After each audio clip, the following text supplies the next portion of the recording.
tous les enseignants que j'ai rencontrés et dont j'ai apprécié vraiment leur transmission, mais je pense qu'il manquait profondément, chez la plupart des enseignés, cette toile de fond pour accéder à ce que ces précieux enseignements transmettaient. Et j'ai rencontré Arlette au moment où je me repositionnais dans mon enseignement, au moment où je me posais ces questions, où je changeais de posture, vraiment, intérieurement. Et Arlette avait déjà fait tout ce travail, elle, de décomposition, de se repositionner face à chaque enseigné, à sa hauteur, sans négligence, pour que l'enseignement soit réellement accessible et compréhensible. Je crois qu'aujourd'hui, dans cette nouvelle ère, on ne peut pas briller l'un sans l'autre, les uns sans les autres, parce que personne peut tout faire. C'est pas possible parce qu'on touche un art qui est tellement exigeant, parce qu'on a affaire à un être sensible, hypersensible, vivant. Donc le travail, il est colossal pour toucher la grâce. Et chacun va briller à sa portée, là où il en est, et dans la simplicité. Parce que souvent l'enseignement équestre, il est beaucoup trop complexe. Et on leur donne tous les outils qui leur permettent de maîtriser ce qu'ils font, où ils en sont. Cette formation, elle s'adresse aussi à des gens qui sont dans un vrai amour pour le cheval, parce que c'est des outils extrêmement puissants, et que plus on est puissant, plus on doit travailler la délicatesse.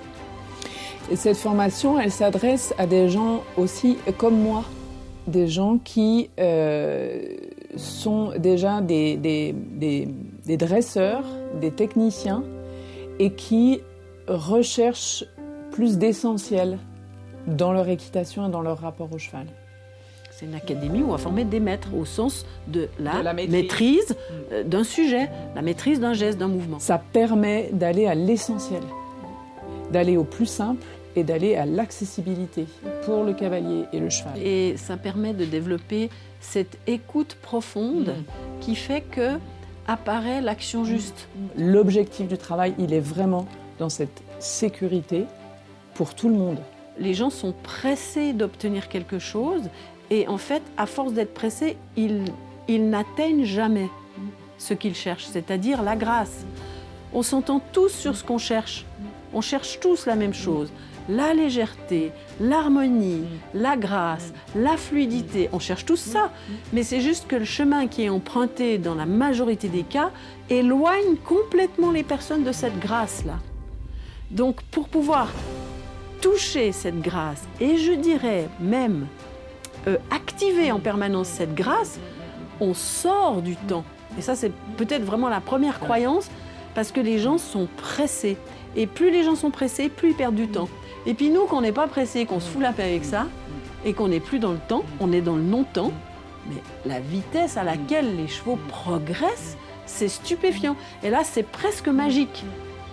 Quand on se retrouve face au cheval, toutes ces croyances, elles tombent comme un château de cartes. Et c'est ça qui met souvent les cavaliers en situation d'échec.